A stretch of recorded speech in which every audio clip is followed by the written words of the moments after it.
guys, Samantha from Jessama Tutorials here, and today I'm going to show you the hidden magic technique. So what you're going to need for this technique are two Skinner Blend bullseye canes, and the one that I have over here is Primo Bright Green and Primo Bronze, and it's a Skinner blend between the two, with the green being rolled up in the middle and the brown on the outside. And then I've done another one over here, which is Primo Black and Primo Silver, and the silver's in the middle and the black's on the outside. And I've done a tutorial on how to do Skinner Blend bullseye canes before, so if you don't know how to do it, I'll include a link in the links below for you to check that out. But basically what you're going to want to do is reduce that down until you get a nice long sausage out of both bullseye canes. And then you're going to want to cut this into many segments. So I'll just fold that, cut it in half. I'm just going to cut off these end bits over here. Okay. Then I'll cut that in half as well, and then I'll cut it into 3.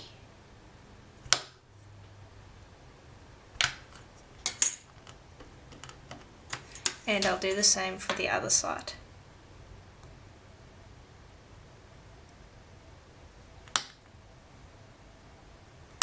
Okay.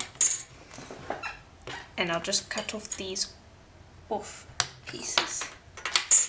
Okay, so now we've got quite a few Skinner Blend bullseye canes. So I'll just separate those out. Now what you're going to need to do is almost like a checkerboard cane, a rough checkerboard cane. So you're going to take one of each colour and alternate it.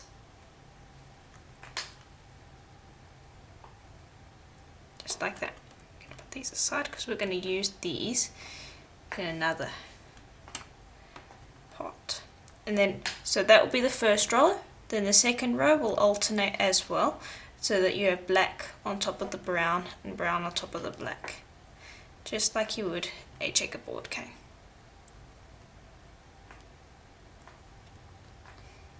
And now it doesn't have to be exactly square.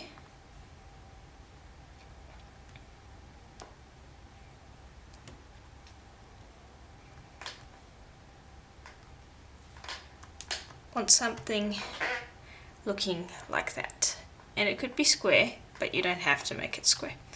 So then before we do the next step, you want to just condense this together so that these bullseye canes stay together while you're using them. So I like to just rotate, squish, and that keeps it together. Then what you're going to do is you're going to take it from each corner, from one of the two corners, and squish down like that. You're going to do that on both corners, and then you're going to bring over your acrylic roller and you're just going to flatten that out, and then we'll bring it over to a pasta machine. So I'm going to run this through on my thickest setting, lengthening the stripes.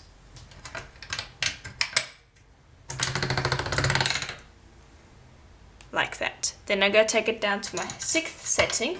I was on my 7th setting, now I'm going to take it down to my 6th setting and widen the stripes. Okay, just like that. Okay, and then we want to trim up these edges.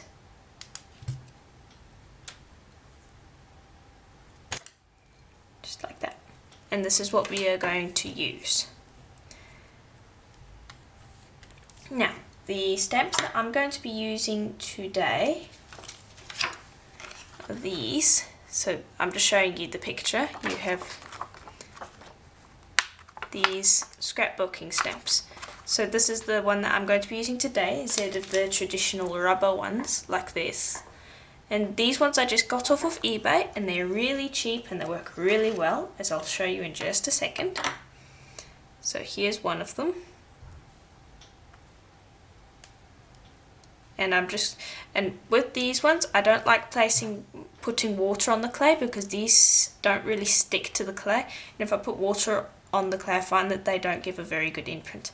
Then I'm going to take my acrylic block and I'm going to place that over the stamp, and then I'm going to press really hard into the clay to give a good imprint. Then I'll lift it up and that's what we get. And I'd continue to do that until I've stamped my entire piece. And you could use a traditional stamp, you don't have to use these. These are just the ones that I'm going to be using today because they give a really nice impression. Okay, so now that we've finished imprinting our texture, we're going to take a flexible tissue blade, and I like to hold it in the middle because if you hold it on the edges here you don't have as much control and so you can end up gouging your clay. You want to hold it in the middle, keeping your hands resting on your work surface, and carefully shave the top portion of your texture off. Just like that. Oops. And you want to do this slowly because if you gouge you're going to ruin your pattern. You want to make sure that you just shave off the top bit.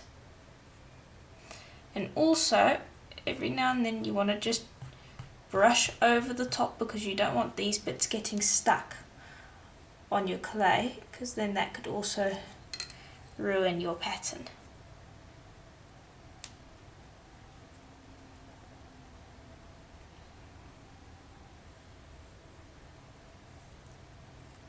But you can see that these textures that I got off of eBay leave a really nice imprint.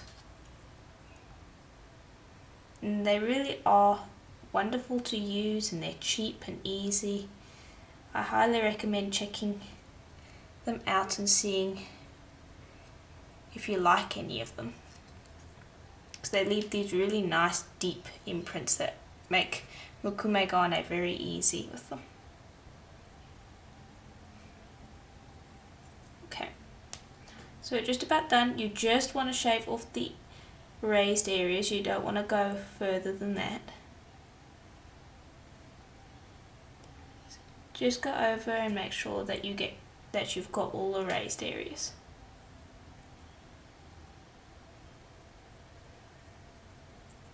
Okay. And then you want to pick up all these bits and pieces, just like that. And then you're going to bring over your acrylic roller. And what I like to do sometimes is I like to take the stuff that this stuff comes in.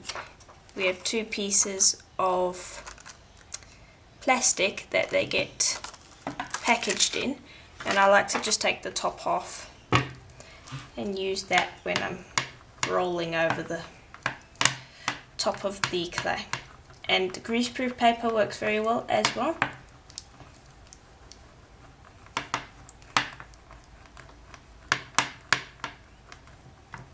And that helps me know when it's flat because I won't see any air bubbles. So I can see there's an air bubble over there. So I can go over with my finger and rub as well to make sure that I've got all the areas that I need to. Just like that.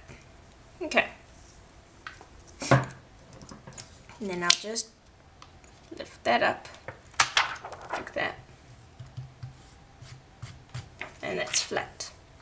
So I'll bring this up for you to see.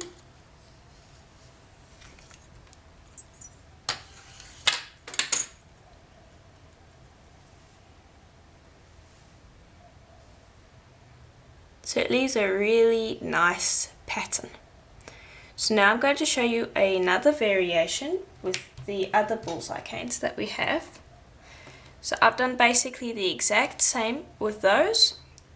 I've put them together in a checkerboard format, flatten them out at the corners and run it through my pasta machine on my second thickest setting. Just the difference this time is we are going to put a sheet of black over the top. And now it doesn't have to be black, you can put any colour you want, but I'm going to be using black. And this was run through on the thinnest setting by pasta machine. Okay, and you'll just smooth it over your clay and then flip it so you can trim up.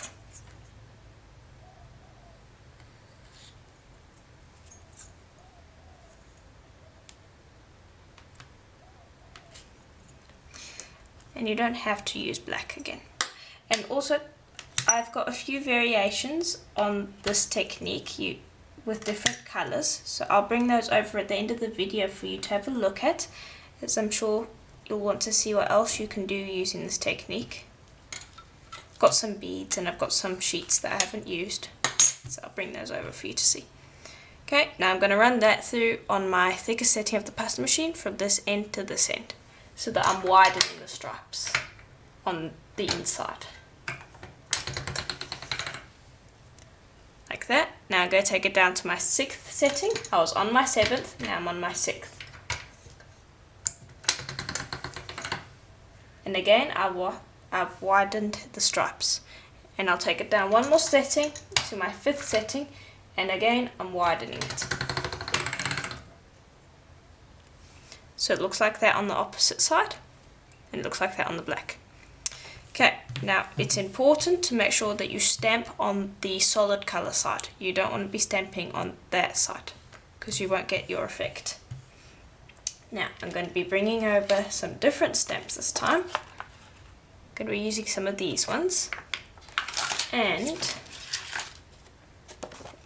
some of these ones. So I'll just bring over a dragonfly, and we can use that one. And again, we'll just use our acrylic block to get that to imprint nicely.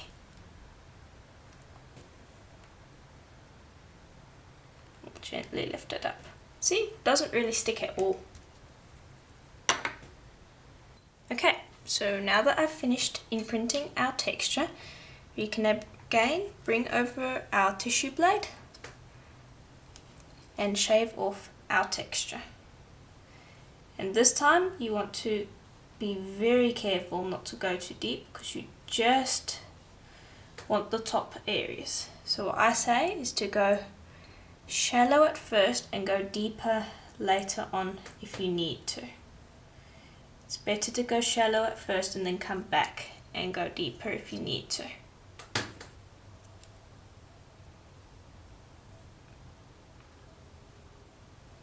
So I like to go in very thin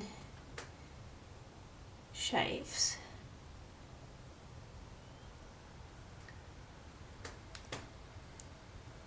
And this takes a bit longer than the other one, as you can see, but it provides a completely different look.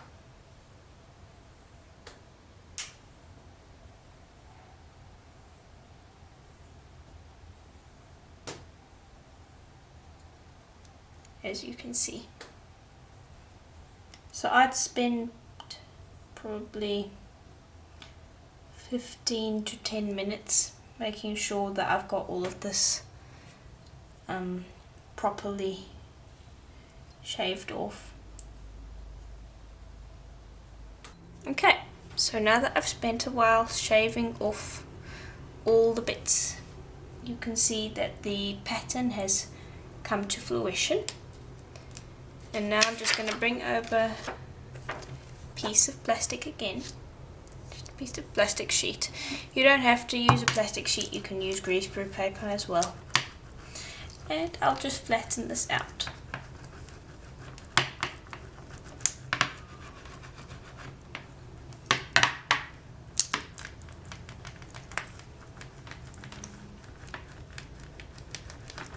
And so you can see that this is quite a different style from the last one.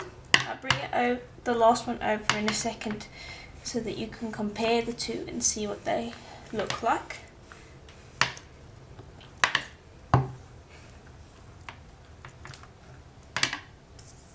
Okay, I'll gently lift this up.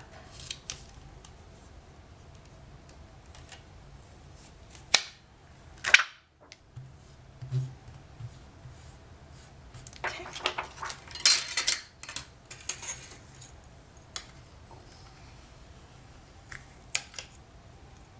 Now just bring this over for you to see.